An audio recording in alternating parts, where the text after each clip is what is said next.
Jeux inédits épisode 3, cette fois-ci je vais vous parler de jeux à cocher, je vais vous présenter des jeux qui sont pas encore sortis en français, comme d'habitude, c'est le principe de ce format.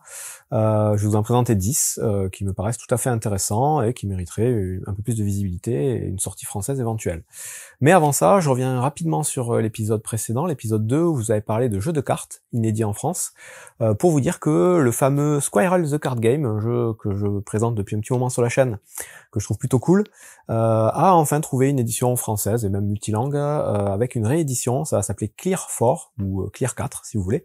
Donc c'est complètement rethématisé, il n'y a plus d'écureuil, c'est plus ultra moche comme c'était, mais ça reste assez basique, hein, c'est des cartes avec des couleurs et des numéros. Donc il se peut qu'il y ait pas mal de gens qui passent à côté parce que ça fait très générique comme jeu de cartes, mais ça reste un jeu assez excellent, en tout cas pour cette catégorie de jeux familiaux dans la veine un peu du Uno. Je vous conseille voilà de tester à l'occasion. Ils ont modifié un petit peu les règles par rapport à la version d'origine, ça se joue plus que jusqu'à 6 joueurs. Ils ont enlevé la carte qui faisait sauter un tour aux adversaires et ils ont changé un petit peu le scoring de fin, mais globalement ça reste la même mécanique et le même jeu, donc ça doit être tout à fait intéressant. Donc voilà pour la petite parenthèse, Clear 4, essayez de voir si ça peut vous plaire. C'est donc la réédition de Squirrel the Card Game. Donc on va commencer ce classement des jeux à cocher que je trouve sympas et qui sont pas sortis en français. Et on va commencer avec un jeu hors catégorie parce que c'est un jeu vraiment ultra basique, très simple. C'est Roll to the Top Journey. Je voulais quand même vous le présenter parce que il est quand même intéressant, notamment pour jouer éventuellement avec des enfants. Donc sur la boîte on vous dit à partir de 8 ans, et ça me paraît être cohérent, ça peut jouer jusqu'à 6. C'est un jeu dans lequel vous allez avoir des petits plateaux de ce type-là, avec des monuments et des cases, donc la pyramide, la tour Eiffel, quelques autres monuments plus ou moins connus. Et le but du jeu, ça va être à l'aide de dés, donc c'est vraiment un roll and write là pour le coup, de dés de formes différentes. Vous avez un dé à 4 faces, 6 faces, 8, 12 et 20 faces. Vous allez lancer tous ces dés et vous allez pouvoir utiliser ces dés pour remplir les cases de vos monuments, en commençant toujours par les cases avec les petits points, donc souvent tout en bas, et en montant progressivement, en respectant la règle que chaque numéro placé au-dessus d'un autre doit être strictement supérieur ou égal à celui du dessous. Et donc pour ça, on va pouvoir additionner éventuellement les dés qui seront lancés au centre de la table. La seule règle, c'est qu'on ne devra utiliser chaque dé qu'une seule fois. Le but du jeu, c'est d'être le premier à avoir rempli toutes les cases de son plateau. Donc c'est une petite course assez opportuniste. On va avoir un dé noir qui va nous permettre d'enlever, de rajouter, d'échanger des dés. Donc on n'aura pas les mêmes dés à chaque lancer. Mais on joue tous en même temps, c'est simultané, et voilà, c'est très simple, je vous dis, c'est parfait pour jouer avec des enfants, c'est vraiment le b.a.-ba du jeu à cocher, mais ça fonctionne, et c'est plutôt sympathique, donc voilà, je voulais vous le présenter, en sachant, je crois, qu'il existe plusieurs boîtes de ce jeu-là. On continue avec la 10e position, le jeu Stellar Drift. Stellar Drift, il va être un petit peu original, puisque c'est un des rares jeux à cocher dans lequel on va pas ni lancer des dés, ni retourner des cartes, on va plutôt aller piocher des cubes dans un sac. Donc des cubes de différentes couleurs avec des formes dessus. Et grâce à ces cubes, on va pouvoir cocher différentes choses. Donc on est dans de la science-fiction. On va avoir à chaque fois 3 fiches devant nous. Donc c'est un peu impressionnant à première vue, mais c'est quand même un jeu assez simple. Vous allez avoir une fiche avec un vaisseau, et des vaisseaux, il y en a plusieurs dans le jeu. Différentes sortes, donc ça varie pas mal les parties. Il y a plein de vaisseaux différents. Et votre but, c'est des vaisseaux qui sont à la dérive. Vous allez devoir essayer de réparer ces vaisseaux en développant différents axes. Donc vous avez des petites pistes de technologie à développer qui vont vous donner des petits bonus. Vous allez piocher donc à chaque tour plus ou moins de petits cubes dans un sac pour en garder certains d'un tour à l'autre. Vous allez pouvoir donc utiliser ces cubes pour améliorer en partant du noyau, cocher donc les différentes cases de votre vaisseau. Et le but du jeu, c'est d'avoir un maximum de points de victoire, hein, comme dans beaucoup de jeux de ce type-là. Pas mal de combos possibles, pas mal de choses, et je vous dis cette petite originalité d'aller piocher des cubes dans un sac plutôt que de lancer des dés ou de retourner des cartes. Ça fonctionne plutôt pas mal. Je vous mettrai en ligne la vidéo règle très prochainement pour que vous voyez de quoi il retourne un peu plus précisément. Ensuite, je voulais vous parler de Mindspace. Donc Mindspace, c'est une toute petite boîte, un jeu à cocher plutôt prise de tête. Un gros puzzle game qui va être surtout solo, hein, ça se joue jusqu'à 5, mais il y a très peu d'interaction entre les joueurs, mis à part des objectifs qui seront tirés en début de partie, où ce sera une course à celui qui le fera le plus vite pour marquer le plus de points. Mais sinon, on joue tous chacun un petit peu dans son coin. On va avoir donc des petits plateaux Velleda qui représentent un cerveau, et il va falloir inscrire des formes géométriques dans ce cerveau pour le remplir au maximum de différentes émotions. Et chaque émotion est liée à une couleur, et il va falloir donc essayer de remplir ça au mieux en sachant que des émotions, donc des formes d'une même couleur, ne pourront pas se toucher orthogonalement. Il faudra à chaque fois faire en sorte d'alterner un petit peu les couleurs. Et de remplir ça au mieux, on va avoir un principe donc de cartes qui vont nous montrer les différentes formes qu'on va pouvoir colorier dans notre cerveau, et des dés qui vont nous donner du coup les couleurs des formes correspondantes. En sachant que donc chaque couleur a un scoring différent. On va avoir par exemple les violets qui vont nous faire marquer des points par rapport aux oranges qui sont adjacents. On va avoir les bleus qui vont nous faire perdre des points, sauf si on arrive à colorier des cases bleues dans chacune des 5 zones du cerveau, parce que le cerveau est divisé en zones. On va avoir, je sais plus, le vert qui va nous permettre de gagner des pièces. À chaque fois qu'on construit qu'on colorie une zone verte, on gagne des pièces, et ces pièces, on va pouvoir les dépenser à chaque tour pour gagner des bonus. Des bonus qui nous permettent de colorier une case seule, des bonus qui nous permettent de changer la couleur d'une forme, tout un tas de choses.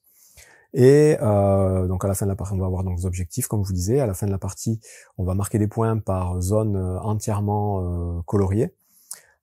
Et pour toutes les autres façons de marquer des points, donc c'est assez riche, et je vous dis c'est très casse-tête, donc c'est vraiment un puzzle game. Ceux qui aiment les défis et les jeux à cocher un peu qui vont fumer le cerveau, bah celui-là est plutôt sympathique.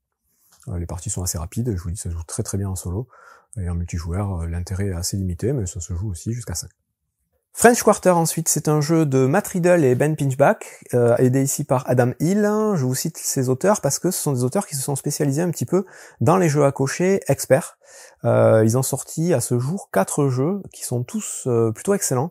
Le tout premier, c'est le seul qui a été édité en français, c'est Fleet the Dice Game, qui est un jeu de pêche, un jeu à cocher de pêche qui est vraiment très bon. Leurs 3 autres jeux, je vais vous en parler là. Le premier, c'est celui-ci, French Quarter, n'ont jamais été édités en français et sont pourtant assez sympathiques. Donc celui-là, c'est peut-être celui que j'aime le moins, on va dire, mais ça reste quand même super sympa. C'est un jeu dans lequel vous allez vous promener à la Nouvelle-Orléans. Donc vous allez avoir 2 fiches à remplir, une fiche qui représente la ville, et une fiche qui représente différents scoring, différents bonus que vous allez pouvoir débloquer. Vous allez avoir des cartes dans le jeu, vous allez avoir des dés, ça va être un mélange un peu de tout.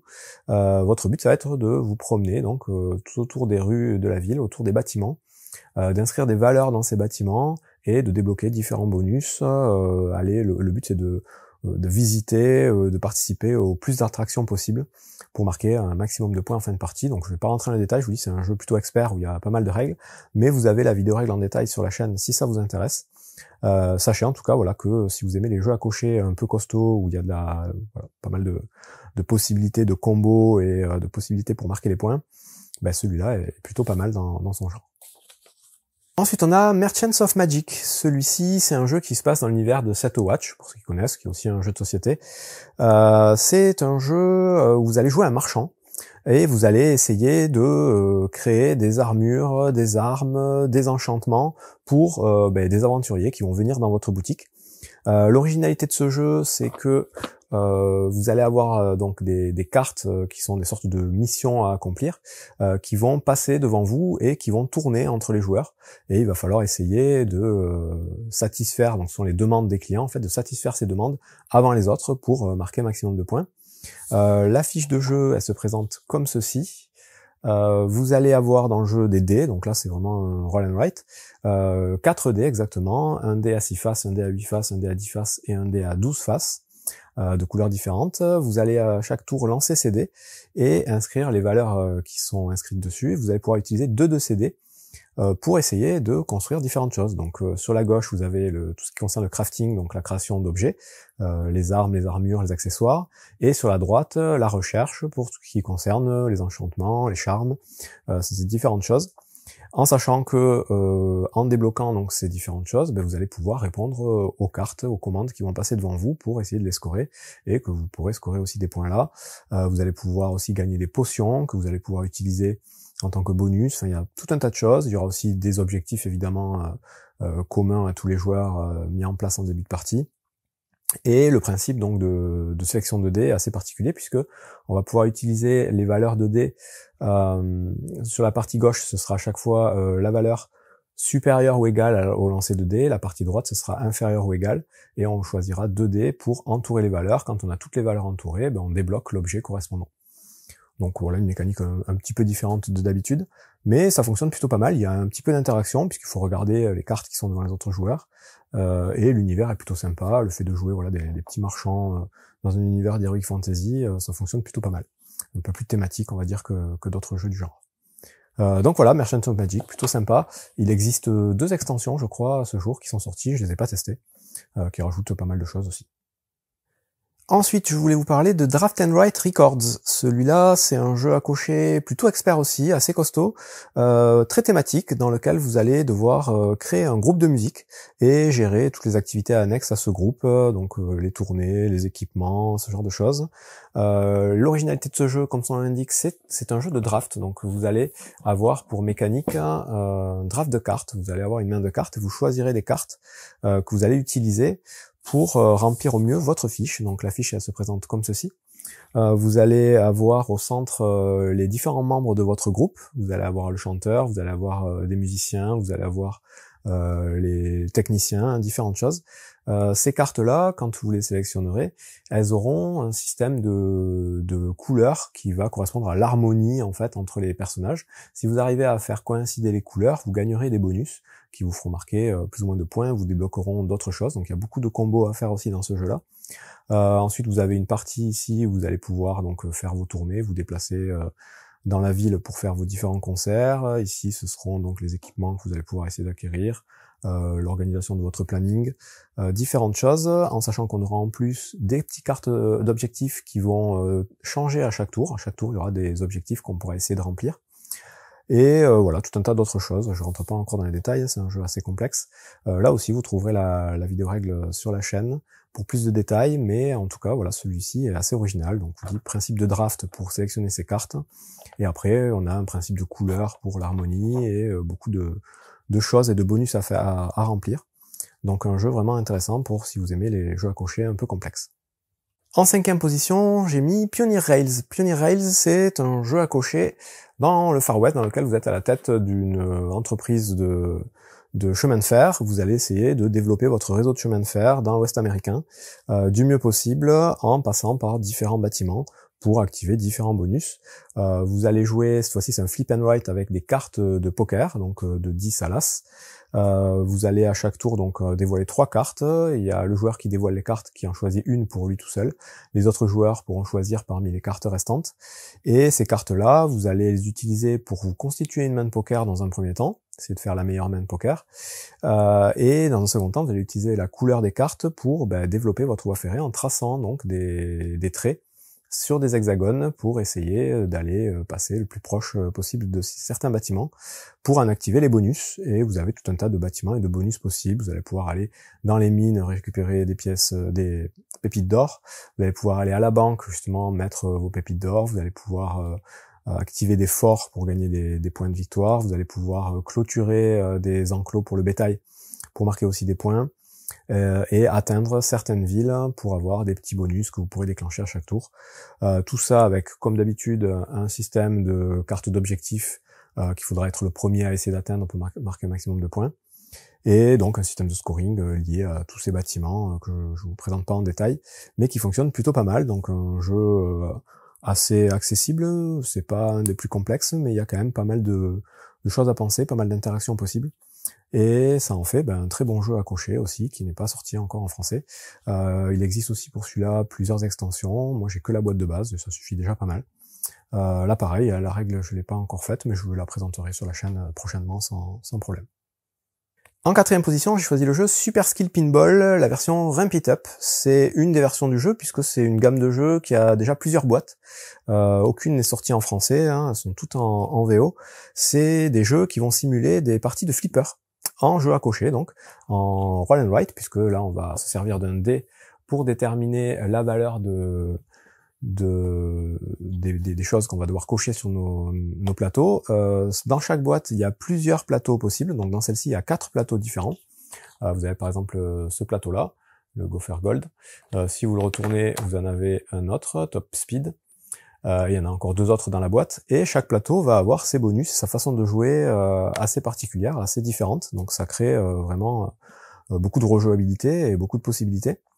Le principe il est simple, vous allez avoir des dés, et en lançant les dés, vous allez faire bouger une bille en fait sur votre plateau, qui va aller sur différents bonus que vous allez pouvoir activer dans un certain ordre, donc en gardant une logique de flipper, hein. La bille qui est en haut va redescendre, activer les bonus en redescendant, puis quand elle arrivera au niveau des flippers en bas, on va pouvoir la refaire remonter pour activer d'autres bonus. Il y a tout un tas de systèmes de combos plus ou moins différents, assez fun à jouer. Le seul petit bémol, même si ça n'est pas nécessairement un, c'est que c'est clairement un jeu solo. Vous pouvez jouer jusqu'à 4, on vous dit sur la boîte. Vous avez le nombre de plateaux et de crayons suffisant pour ça. Mais il n'y a absolument aucune interaction entre les joueurs. Chacun joue dans son coin, et on peut même finir sa partie longtemps avant les autres joueurs, en fonction de comment on s'est débrouillé. Voilà, mais sinon, en jeu à cocher solo, c'est assez excellent. On retrouve bien le système de combos et les bonus qu'on peut trouver dans des flippers. Ça marche très bien, c'est assez addictif. Donc c'est un très bon jeu dans son genre, en jeu à cocher. Qui, je vous dis, n'est pas encore sorti en français, mais il n'y a aucun texte sur le matériel. Une fois que vous connaissez les règles, vous pouvez jouer sans problème.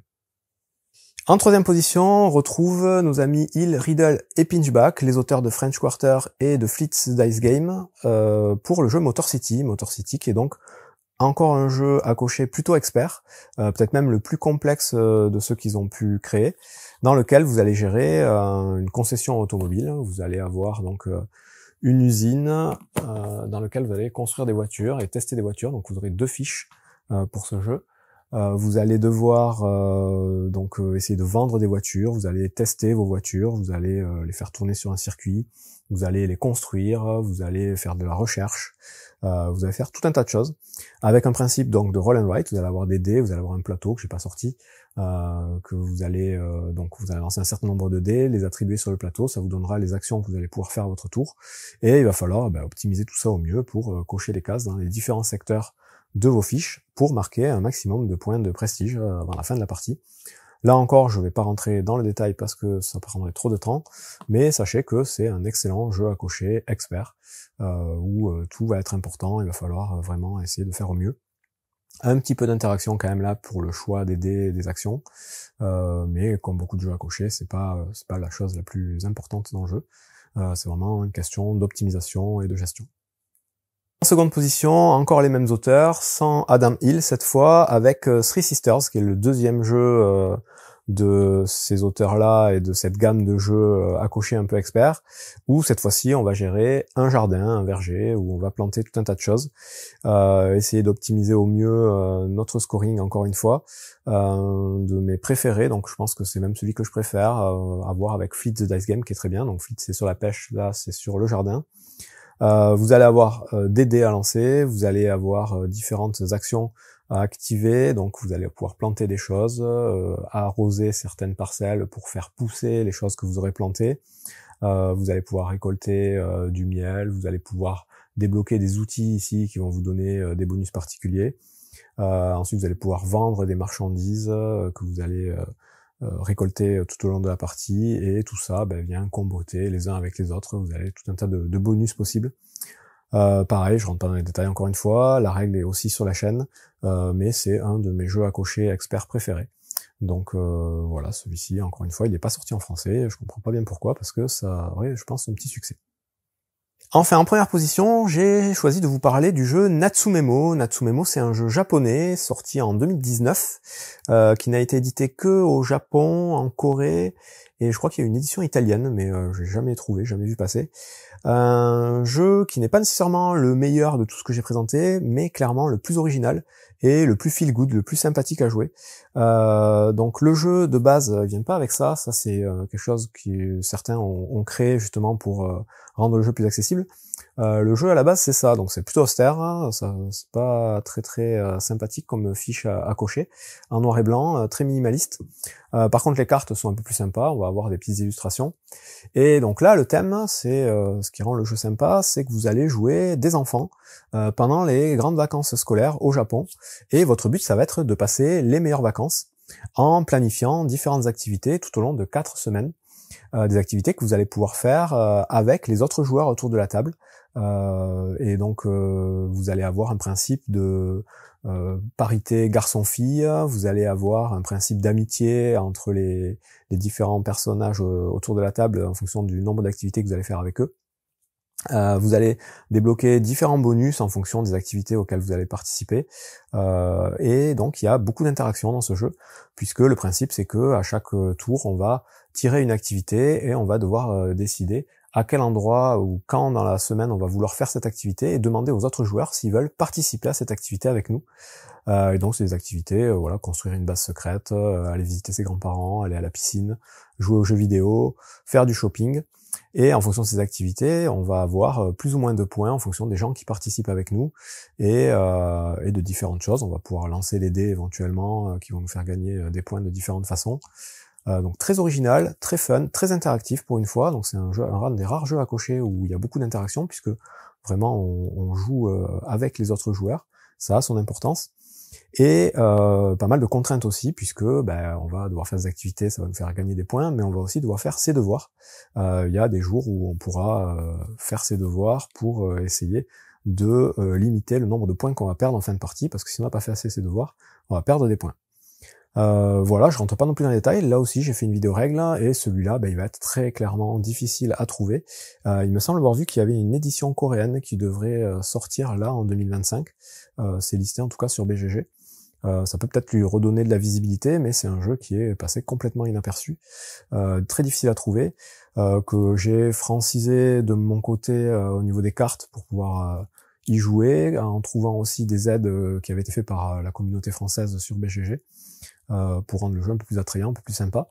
Dans tous les cas, c'est un des jeux à cocher les plus originaux, c'est pour ça que je l'ai mis en première position, même si vous aurez beaucoup de mal à pouvoir y jouer avant qu'il soit réédité, si jamais il est réédité un jour. Enfin, avant de conclure, je voulais vous parler de Longshot The Dice Game, qui ne fait pas partie du classement parce que celui-ci il a déjà été annoncé en français il y a plusieurs mois maintenant, mais il n'y a toujours pas de date officielle de sortie, donc je ne sais pas qu'est-ce qu'ils attendent pour le sortir. En français, ça devrait s'appeler QAQ, a priori, de ce que j'ai pu lire, qui aura le quintet, c'est une abréviation. C'est pour moi un des tout meilleurs jeux à cocher, puisque vous allez avoir une sorte de mélange de jeux à cocher et de party game. Ça va être une course de chevaux dans lequel il va y avoir pas mal d'interactions, puisque vous allez pouvoir faire avancer ou reculer certains chevaux en fonction des bonus. Vous allez avoir pas mal de points, vous allez pouvoir parier donc sur qui va gagner la course, qui sera premier, qui sera second, en fonction donc des dés que vous allez lancer. C'est assez simple d'accès, mais c'est ultra efficace, c'est vraiment un jeu excellent, et je sais pas qu'est-ce qu'ils attendent pour le sortir en français, ça va pas tarder normalement, en tout cas c'est annoncé. Ça se joue jusqu'à 8 joueurs, les parties sont assez rapides, et c'est vraiment génial, donc dès que vous le voyez passer, celui-là, jetez-vous dessus, c'est un des meilleurs jeux à cocher que je connaisse. Et c'est tout pour ces 10 nouveaux jeux inédits en France, donc des jeux à cocher cette fois-ci. Comme vous avez pu le voir, je passe assez vite sur chaque jeu, j'explique pas les règles en détail. Là, l'idée c'est vraiment juste de vous montrer les jeux qui me paraissent intéressants pour que vous sachiez que ça existe et que ça ira peut-être un jour en français. Comme d'habitude, je vous parle uniquement de jeux qui sont sortis il y a plus d'1 an, pour laisser éventuellement le temps aux éditeurs de sortir les jeux en français. Donc c'est pour ça que je vous ai pas parlé nécessairement de Ryan Wright, qui est sorti récemment en VO et qui est plutôt chouette. Je ne vais pas parler non plus de En Route, que j'ai découvert aussi cette année, qui est sympa aussi. On verra peut-être l'année prochaine, s'ils sont toujours pas sortis en français, je referai peut-être une vidéo. Dans tous les cas, voilà pour cet épisode de jeux inédits. Donc on verra, l'épisode 4, je vous parlerai sans doute de jeux plutôt intermédiaires, pas de catégorie particulière, mais j'ai pas mal de jeux encore à vous présenter, qui mériteraient une sortie française et qui sont pas encore annoncés. Bon jeu!